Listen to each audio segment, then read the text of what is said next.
Hello everyone, welcome back to my YouTube channel. तो friends, स्वागत है इस वीडियो में। आज मैं डिस्कस करूँगा कुछ जीके के मोस्ट इंपोर्टेंट क्वेश्चन। यदि आप नए तो चैनल को सब्सक्राइब करिएगा, बेल आइकन को क्लिक करिएगा, जैसे वीडियो अपलोड करूँ सबसे पहले आप तक पहुँचे। ठीक है, तो चलते हैं बिना देरी की वीडियो स्टार्ट करते हैं। आज का फर्स्ट क्वेश्चन है, पाल वंश का संस्थापक कौन था। ठीक है, आज का टारगेट रखते हैं हम 50 लाइक का। फ्रेंड्स, आई होप आप लोग इसे पूरा कर सकेंगे। ठीक है, तो 50 लाइक आपका कुछ ज़्यादा कोई टारगेट नहीं है, पर जिस प्रकार मेरी यूट्यूब फैमिली है उसी प्रकार मैं अपना वर्क आगे बढ़ा रहा हूँ। ठीक है, तो आप आपको इस चैनल पे पढ़ के कैसा लगा, आप इस कमेंट बॉक्स में ज़रूर बताइएगा। और क्वेश्चन का कलेक्शन कैसा लगा ये भी बताइएगा। मैंने वही क्वेश्चन लिए जो एग्ज़ाम में पूछे जाने वाले क्वेश्चन है। ठीक है, और पूछे जा चुके हैं। मैंने प्रैक्टिस सेट से क्वेश्चन लिए हैं, कुछ मतलब अपने हिसाब से क्वेश्चन बनाए हैं, तो उसी प्रकार मैंने क्वेश्चन लिए हैं। तो आप देख सकते हैं हम क्या बोल रहे हैं कि आपने जितने भी मेरे प्रैक्टिस सेट करा दिए हैं, अगर उतने आपने सॉल्व किए तो आपका जीएस तो बाहर जाने वाला नहीं है। ठीक है, तो बिना देरी की वीडियो स्टार्ट करते हैं। आज का फर्स्ट क्वेश्चन है, पाल वंश का संस्थापक कौन था। ठीक है, क्वेश्चन बहुत ज़्यादा मोस्ट है और अच्छा भी क्वेश्चन है। पाल वंश का संस्थापक कौन था। आप लोग ये याद रखिएगा कि एक संस्थापक से रिलेटेड एक क्वेश्चन जरूर पूछा जाएगा, जैसे पाल वंश का संस्थापक और चौहान वंश का संस्थापक। ठीक है, इससे रिलेटेड एक क्वेश्चन एग्जाम में देखने को जरूर मिलेगा। तो पाल वंश का संस्थापक कौन था, तो इसका करेक्ट आंसर हो जाएगा आपका गोपाल। ठीक है, पाल वंश का संस्थापक कौन था, तो वो था आपका गोपाल। तो ऑप्शन नंबर इसका डी करेक्ट आंसर हो जाएगा। ठीक है, ऑप्शन नंबर डी इसका करेक्ट आंसर हो जाएगा, पाल वंश का संस्थापक गोपाल था। चलते हैं नेक्स्ट क्वेश्चन पर। नेक्स्ट क्वेश्चन है आपका, बांडीवास की लड़ाई किस सन में हुई थी। ठीक है, बांडीवास की लड़ाई किस सन में हुई थी, तो इसका करेक्ट आंसर हो जाएगा आपका 1760 ईस्वी में। ठीक है, 1760 ईस्वी में बांडीवास की लड़ाई हुई थी। तो ऑप्शन नंबर इसका बी करेक्ट आंसर हो जाएगा। ऑप्शन नंबर बी इसका करेक्ट आंसर हो जाएगा, बांडीवास की लड़ाई हुई थी 1760 ईस्वी में। चलते हैं नेक्स्ट क्वेश्चन पर। नेक्स्ट क्वेश्चन है आपका, स्वराज हमारा जन्म सिद्ध अधिकार है। ठीक है, क्वेश्चन ज़्यादा मोस्ट इंपॉर्टेंट है। नारा है यह एक, स्वराज हमारा जन्म सिद्ध अधिकार है। यह नारा किसका है, तो इससे रिलेटेड भी ये क्वेश्चन एग्जाम में जरूर देखने को मिलेगा आपको। स्वराज हमारा जन्म सिद्ध अधिकार है, तो यह नारा है आपका बाल गंगाधर तिलक का। ठीक है, बाल गंगाधर तिलक ने कहा है कि स्वराज हमारा जन्म सिद्ध अधिकार है। तो ऑप्शन नंबर इसका डी करेक्ट आंसर हो जाएगा। चलते हैं नेक्स्ट क्वेश्चन पर। नेक्स्ट क्वेश्चन है आपका, कांग्रेस का इतिहास नामक पुस्तक के लेखक कौन है। ठीक है, कांग्रेस का इतिहास नामक पुस्तक के लेखक कौन है, और इसका करेक्ट आंसर हो जाएगा आपका पट्टाभी सीतारामैया। ठीक है, पट्टाभी सीतारामैया कांग्रेस का इतिहास नामक पुस्तक के लेखक हैं। ठीक है, तो ऑप्शन नंबर इसका डी करेक्ट आंसर हो जाएगा। चलते हैं नेक्स्ट क्वेश्चन पर। नेक्स्ट क्वेश्चन है आपका, हल्दी घाटी का युद्ध किस सन में हुआ था। क्वेश्चन ज़्यादा मोस्ट इंपॉर्टेंट है। तो हल्दी घाटी का युद्ध किस सन में हुआ था, तो इसका करेक्ट आंसर हो जाएगा 1576 ईस्वी में। ठीक है, 1576 ईस्वी में आपका हल्दी घाटी का युद्ध हुआ था। तो ऑप्शन नंबर इसका डी करेक्ट आंसर हो जाएगा। चलते हैं नेक्स्ट क्वेश्चन पर। नेक्स्ट क्वेश्चन है आपका, कलचुरी वंश का संस्थापक कौन था। कलचुरी वंश का संस्थापक कौन था, तो इसका करेक्ट आंसर हो जाएगा आपका कोकल। ठीक है, कलचुरी वंश का एक वंश है कलचुरी, उसका संस्थापक था आपका कोकल। ठीक है, कौन था, कोकल। कलचुरी वंश का संस्थापक कोकल था। तो ऑप्शन नंबर इसका बी करेक्ट आंसर हो जाएगा।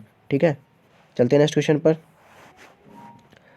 नेक्स्ट क्वेश्चन है आपका, मानववाद का संस्थापक किसे कहा जाता है। ठीक है, मानववाद का संस्थापक किसे कहा जाता है, तो इसका करेक्ट आंसर हो जाएगा आपका पेट्रोक को। ठीक है, पेट्रोक को मानववाद का संस्थापक कहा जाता है। तो ऑप्शन नंबर इसका सी करेक्ट आंसर हो जाएगा। ठीक है, ऑप्शन नंबर सी इसका करेक्ट आंसर हो जाएगा, मानववाद का संस्थापक पेट्रोक को कहा जाता है। चलते हैं नेक्स्ट क्वेश्चन पर।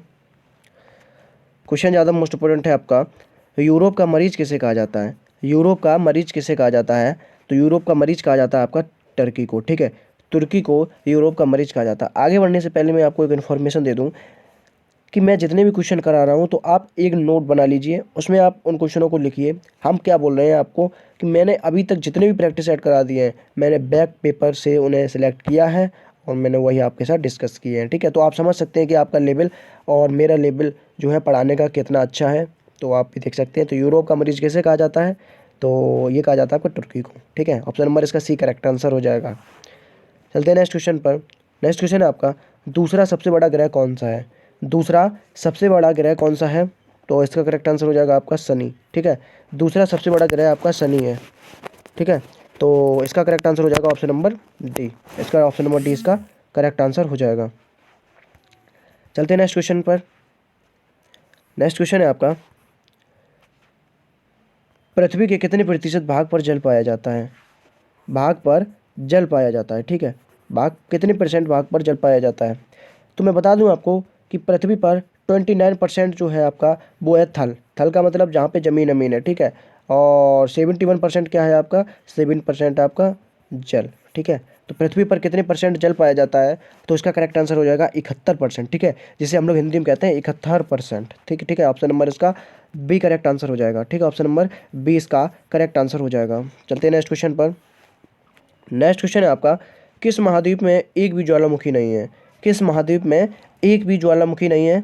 तो इसका करेक्ट आंसर हो जाएगा आपका ऑस्ट्रेलिया महाद्वीप में, ठीक है। ऑस्ट्रेलिया महाद्वीप में एक भी ज्वालामुखी नहीं है, ठीक है। ऑस्ट्रेलिया महाद्वीप में एक भी ज्वालामुखी नहीं है। और प्यासी भूमि का देश किसे कहा जाता है? ठीक है, प्यासी भूमि का देश या प्यासी धरती का देश किसे कहा जाता है? तो उसका करेक्ट आंसर हो जाएगा आपका ऑस्ट्रेलिया को, ठीक है। ऑस्ट्रेलिया को कहा जाता है। तो ऑप्शन नंबर इसका डी करेक्ट आंसर हो जाएगा, ठीक है। चलते हैं नेक्स्ट क्वेश्चन पर। नेक्स्ट क्वेश्चन है आपका, बिना ऑक्सीजन के माउंट एवरेस्ट पर चढ़ने में सफलता किसने प्राप्त की थी? ठीक है, क्वेश्चन ज़्यादा मोस्ट इंपोर्टेंट है आपका, बिना ऑक्सीजन के माउंट एवरेस्ट पर चढ़ने में सफलता किसने प्राप्त की थी? तो इसका करेक्ट आंसर हो जाएगा आपका फू दौरजी ने, ठीक है। फू दौरजी ने बिना ऑक्सीजन के माउंट एवरेस्ट पर चढ़ने में सफलता प्राप्त की थी। तो ऑप्शन नंबर इसका ए करेक्ट आंसर हो जाएगा, ठीक है। चलते हैं नेक्स्ट क्वेश्चन पर। नेक्स्ट क्वेश्चन है, आश्वान बांध किस नदी पर स्थित है? क्वेश्चन ज़्यादा मोस्ट इंपोर्टेंट है, आश्वान बांध किस नदी पर स्थित है? तो इसका करेक्ट आंसर हो जाएगा आपका नील नदी पर, ठीक है। आश्वान बांध आपका नील नदी पर स्थित है। और इसके कौन से कंटिनेंटल में स्थित है? तो ये आपका स्थित है आपका अफ्रीका कंटिनेंटल में, ठीक है। अफ्रीका कंटिनेंट में स्थित है। तो ऑप्शन नंबर इसका भी करेक्ट आंसर हो जाएगा, ठीक है। अफ्रीका महाद्वीप में स्थित है नील नदी। चलते हैं नेक्स्ट क्वेश्चन पर। नेक्स्ट क्वेश्चन आपका, गोल्ड कोस्ट के नाम से किसे जाना जाता है? गोल्ड कोस्ट के नाम से किसे जाना जाता है? तो इसका करेक्ट आंसर हो जाएगा आपका घाना को, ठीक है। घाना को गोल्ड कोस्ट के नाम से जाना जाता है। तो ऑप्शन नंबर इसका ए करेक्ट आंसर हो जाएगा, ठीक है। ऑप्शन नंबर ए इसका करेक्ट आंसर हो जाएगा, गोल्ड कोस्ट के नाम से आपको घाना को जाना जाता है। तो ऑप्शन नंबर इसका ए करेक्ट आंसर हो जाएगा। चलते हैं नेक्स्ट क्वेश्चन पर। क्वेश्चन ज़्यादा मोस्ट इंपोर्टेंट क्वेश्चन है कि किस मंडल में वायुयान उड़ते हैं? ठीक है, हमारे जो वायुयान होते हैं वो किस मंडल में उड़ते हैं? तो इसका करेक्ट आंसर हो जाएगा आपका, वो उड़ते हैं आपका समताप मंडल में, ठीक है। समताप मंडल में वायुयान उड़ते हैं, ठीक है, समताप मंडल में, क्योंकि वहाँ पे जो टेम्परेचर रहता है वो कांस्टेंट रहता है, मतलब बिल्कुल इक्वल रहता है। इसलिए हमारा जो वायुयान होते हैं, जितने भी वायुयान होते हैं वो समताप मंडल में उड़ते हैं, ठीक है। चलते हैं नेक्स्ट क्वेश्चन पर। नेक्स्ट क्वेश्चन है आपका, विश्व में मक्का उत्पादन में किस देश का नाम प्रथम है? विश्व में मक्का उत्पादन में किस देश का नाम प्रथम है? तो इसका करेक्ट आंसर हो जाएगा आपका यूएसए का, ठीक है। यूएसए का नाम प्रथम है आपका विश्व में मक्का उत्पादन करने में। तो ऑप्शन नंबर इसका डी करेक्ट आंसर हो जाएगा, ठीक है। ऑप्शन नंबर डी इसका करेक्ट आंसर हो जाएगा। चलते हैं नेक्स्ट क्वेश्चन पर। नेक्स्ट क्वेश्चन की बात करते हैं। नेक्स्ट क्वेश्चन है आपका, सेंट सोफिया कहाँ पर स्थित है? सेंट सोफिया कहाँ पर स्थित है? तो इसका करेक्ट आंसर हो जाएगा आपका कंस्टेंटिनोपल, ठीक है, कंस्टेंटिनोपल में स्थित है, ठीक है। तो ऑप्शन नंबर इसका डी करेक्ट आंसर हो जाएगा, कंस्टेंटिनोपल में, ठीक है। चलते हैं नेक्स्ट क्वेश्चन पर।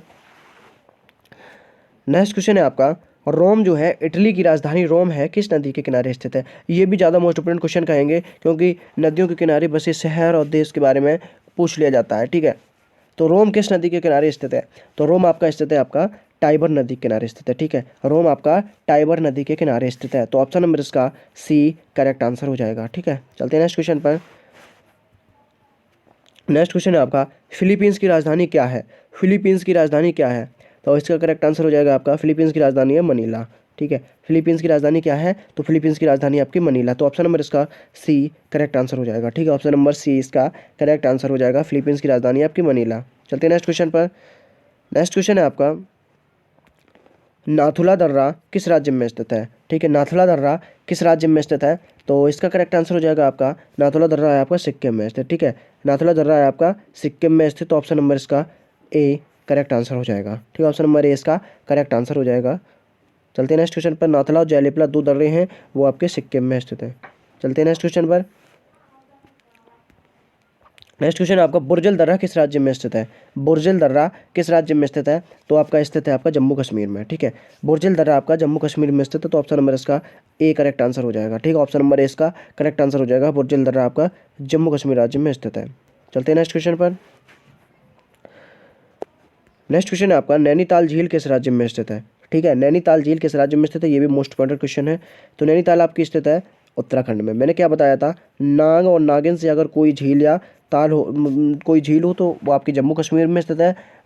डल झील, मानस झील, तो हमने क्या एक ट्रिक बताई थी, मानस को बोल डाल, नाग नागिन सब जम्मू कश्मीर, ठीक है। और ताल तलैया सब उत्तराखंड में स्थित है, ठीक है। अगर एक भी वर्ड के पीछे ताल लग जाए तो समझ लो उत्तराखंड में स्थित है। तो ऑप्शन नंबर इसका सी करेक्ट आंसर हो जाएगा, ठीक है। उत्तराखंड में स्थित है नैनीताल झील, तो ऑप्शन नंबर इसका सी करेक्ट आंसर हो जाएगा। चलते हैं नेक्स्ट क्वेश्चन पर।